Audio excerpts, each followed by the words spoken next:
Hey guys, and welcome back to Let's Play Ocarina of Time. We're in the Temple of Time, ready to go back into adulthood and complete the Shadow Temple. So I figured this would be a good time to try some more alternate music. I say we give the Nocturne of Shadow a try.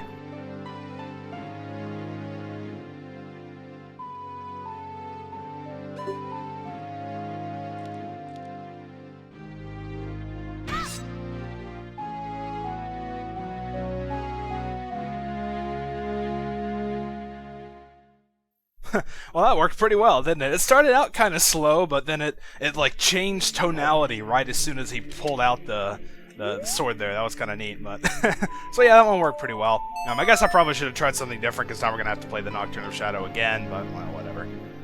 It just seemed cool at the time, but we still have a couple of times we're gonna go back and forth through time, so we'll definitely get some chances to play more of them for sure. So that should be pretty cool. I'm not really sure how many of the other ones would really work that well, you know, but no, well, I guess we'll find out. So anyway, we want to come down here, and this is the entrance to the Shadow Temple. I don't remember if I pointed this out before or not. I probably did, but once we stand on this little platform here, we want to get out Den's fire and use it to light all the torches around here.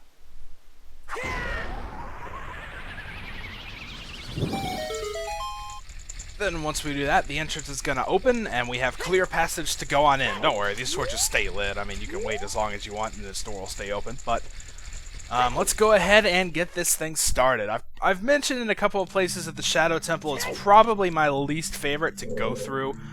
The atmosphere, I mean, don't get me wrong, it's done really well. It's got this whole dark death and damp and okay, that's all the D words I can think of. You know, this creepy, like, blood-stained sort of environment, you know? It's dark and oppressive, and it's done really well through combination with the graphics, the visuals, and the music as well, but let's just say it's kind of annoying in some places. So here we got a little message: the shadow will yield only to one with the Eye of Truth, handed down in Kakariko Village. Of course, we got that because we just went there as a kid, so there you go. We're going to need it, so let's put the Lens of Truth on. I guess bombs work as well. We'll keep the long shot out because I'll probably be using that quite a bit. So we've got this big room here with this big statue, and this is kind of a puzzle here that we can deal with, but we don't really have the means to sort of collect the reward, if you know what I mean. We won't be able to continue on right after we do it, so if we check over here, there's a hidden hallway that we can uncover with the Lens of Truth. Of course, you don't need the lens active to walk through. It's still fake either way, so... And then once we go on, we've got a skull here with some glowing green eyes who's going to talk to us. One who gains the Eye of Truth will be able to see what is hidden in the darkness.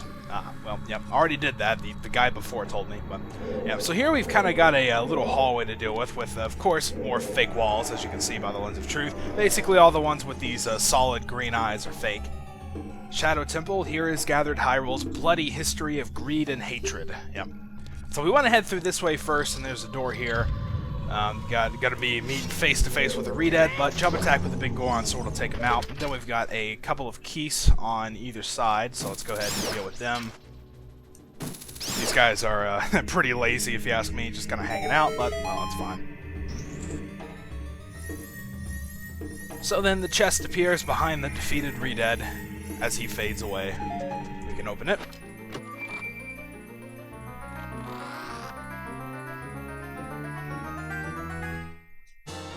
And we get the dungeon map inside of a giant magic pot right at the beginning of the dungeon. Awesome. Okay, so, yep, let's head on back. That's pretty much all we came this way for, but we need to head to the right here. There's another one of these walls. There are a few more along the way, but yeah, see, this one isn't fake, so I guess that's just there for decoration. So, I suppose not all of the one with the eyes are fake, but, well, there you go. This one is. He's going to talk to us again and tell us the same thing the last one said. So we can go on through another one. What is hidden in the darkness? Tricks full of ill will. You can't see the way forward. Yes, I can. Alright, and then as we go around here, we've got, we want to check out this one right here. This one's fake. We can go on through, and through the door. And guess what we have here? Does this look familiar to anyone? Let's see. Oh, wow, holy crap, he's right next to me. Quick, get out. Yep, so we got Dead Hand again that we're going to have to fight. He's pretty much exactly the same as he was as a kid, and that's pretty much like the exact same health and everything. A couple like jump strikes with a big Goron sword. I think 2 actually will do it, but it might be 3. I don't really remember. Hey, that's not fair.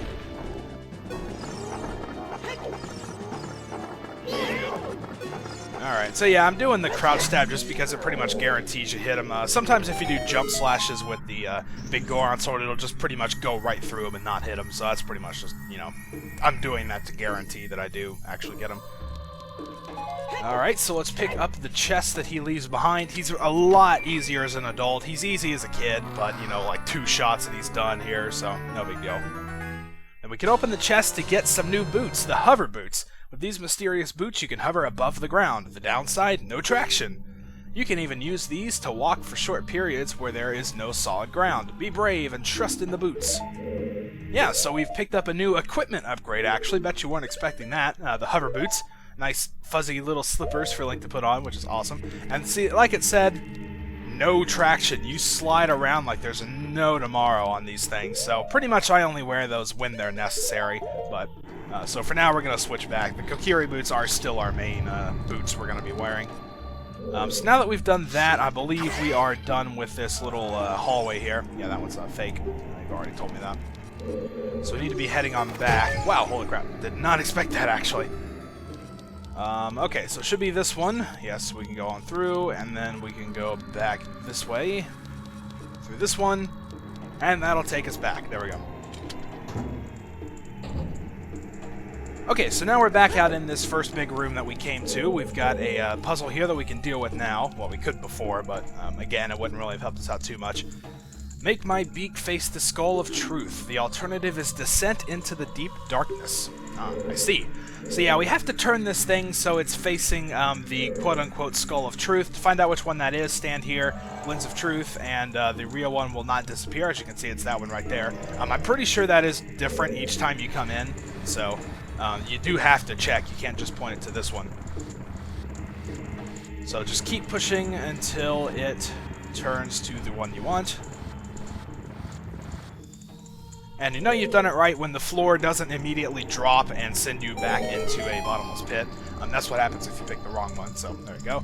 Then that'll open over there, and then the reason we waited is because there's this huge pit here. You can't long shot across, you can't jump that, so, wow, nice fire shot there.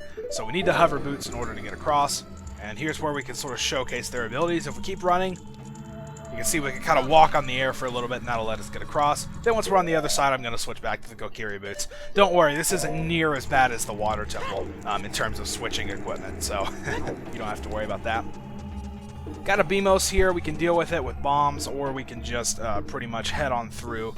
The first thing we're going to do is head to the wall over here on the right. It's fake. You can just walk on through. And go through the door here, and then we've got, let's see, yeah, we've seen these guys before. We saw them in the bottom of the well. So, nothing really new. That's an interesting place to be frozen. So let's just go ahead and kill them. No big deal with the big Goron sword. That one didn't even bother to check me out. Alright, come on. Really? Wow, okay, that's some crap right there. Alright, well, that'll do it anyway. Alright, so we defeat those two, then the chest appears, and that's obviously what we're here for. So let's open it.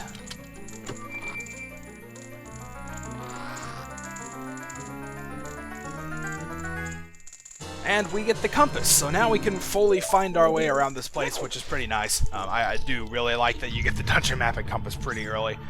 So now we're going to head back out to the Beamos room. We're going to head to the north this time. Just avoid this guy. There's really no point in dealing with him. He's going to respawn every time you come back in anyway, so it's just a waste of bombs, really.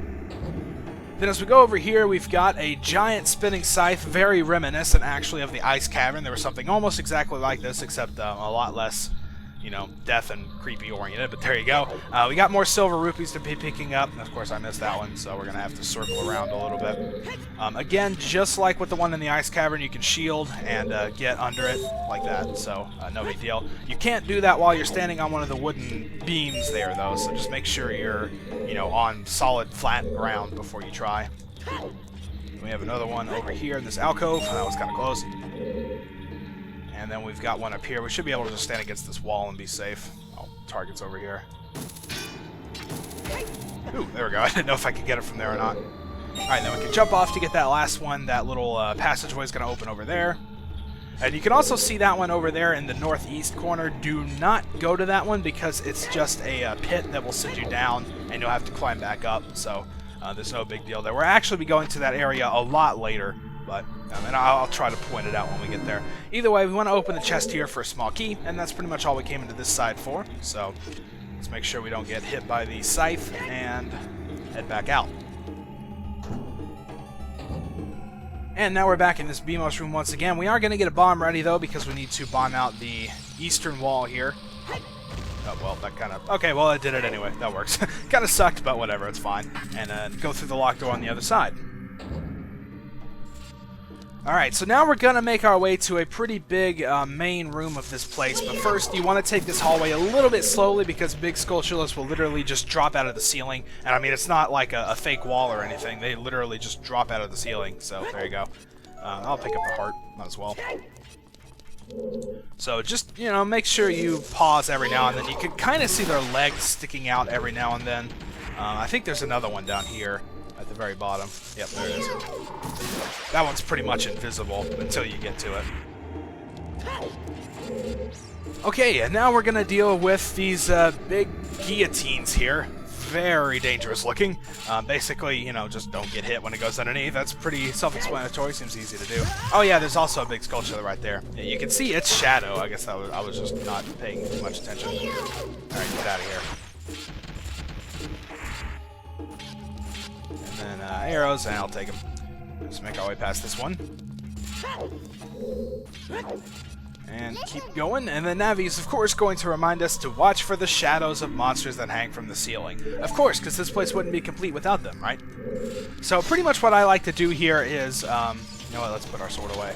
Just wait and draw this guy out, and then kill him, because you really don't want to have him, you know, messing you up while you're trying to deal with this room. So, wow, that was a lot of money he dropped. I think it's probably 100. But, yeah, you really don't want him messing with you while you're dealing with this room, as you can probably guess. I mean, look at this place, but this is probably one of the most irritating rooms, I think, of this place. Wow, okay, I didn't think I was standing in it, but that's fine. So this one here, you gotta wait until it's just about to open and then go really quick. If you don't go super quick, that will actually hit you in the back and then cause you to be, you know, flung forward. So there's also a red bubble there that'll pop out. That one can pretty easily get you. And jump on across. Once we get here, we've got a big... What are these guys? Stalfos to deal with again. I can't believe I forgot their names. Oh, come on. He was behind you. How did he block that? The big Goron sword usually works pretty well. You can get by their shield pretty easily. Then once we defeat him, we want to look over this way. You can see there's the invisible platforms here if you use the Lens of Truth. So let's just go on across. You don't really need it. I mean, it's pretty obvious where the platforms would be. So. Alright, and then we can go into this door here. Make our way around, and as you look in here, this room, well, it doesn't look too bad, but check this out. Yeah, there's a big invisible rotating scythe here, so if you want to be safe, it might be a good idea to keep the Lens of Truth on. Otherwise, if you don't really, want to keep it on that much, I don't know, you don't like the little red circle or something, you can pretty much just stay around the outside, and it'll be fine. So we need to be taking out pretty much all the enemies in this room. I guess I'm going to have to resort to using arrows because they're all too far away.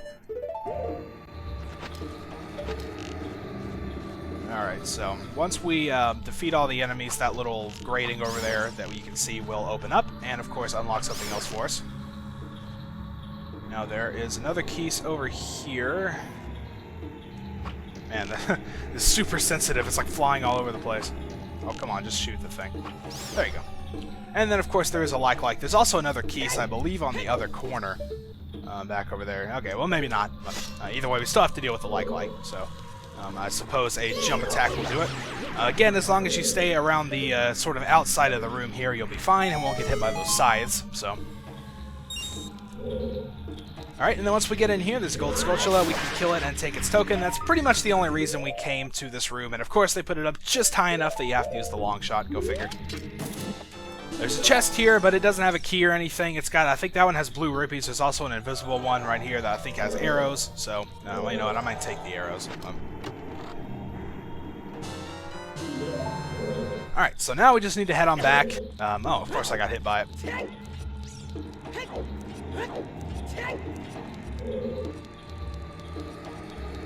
Alright, so yeah, now we're going to head back out to that big obstacle course room, pretty much. I think that's what I'm going to call it, the obstacle course room. And head out onto these invisible platforms again. And of course, once we get across here, our buddy, the Stalfos, is going to reappear. So pretty much every time you leave the room, you're going to have to deal with him again. Oh, come on, man. Let me kill you. There you go. As long as you just relentlessly attack, it's no big deal. And then we want to come over this way onto this falling platform. You want to jump when that's pretty much exactly at its bottom of its path there. Any other place, you'll just fall right into the pit. That's very easy to miss, actually. Then once we get over here, we just want to walk across this little bridge and get over here. Probably a good idea to deal with this guy. There we are, and of course we've got silver rupees to be collecting as long as we avoid the blade traps. These really aren't that hard to deal with, so of course I say that, and I'm probably going to get hit by one at some point. Whoa, that was kind of close. Yep, there it is. I got hit. I called it. I totally said I would, but there you go. So once we get all the silver rupees, this passageway is going to open, and of course we want to go through it. Now let's see. Oh yeah, this room. We've got a bunch of these little spiked crushers here coming down at us. Got a slow-moving blade trap over there that really isn't used for anything. And of course, a bunch of fancy decorations. We want to use the Lens of Truth. You can see there's a block right over here. It's kind of funny if you use it without the Lens of Truth because you can just pull it straight out of the wall. It looks kind of funny. But there you go. We want to line it up with this little face here, of course. And, oh, took it one too far. It should be fine, but whatever. I like being, right on center. So there you go. Well, it's not right on center anyway. I think that's actually, yeah, that's narrower than the block is, so go figure. But, anyway, we want to keep pushing this. Obviously, we're going to be stopping these crushers with it. So once we push it out far enough, we can actually stop both of them with this block. So we just want to keep going until that happens. Don't worry, as long as you don't push it too far, we should be safe from the crushers here while we're pushing it. So there we go, stopping both of them. Now we want to come over here into this little alcove, and there's another gold Skulltula, where the token is, again, just high enough that you have to use the long shot. Okay, and now we're going to continue with the block. Just keep pulling it this time so you're not on the side where the crusher is going to come down.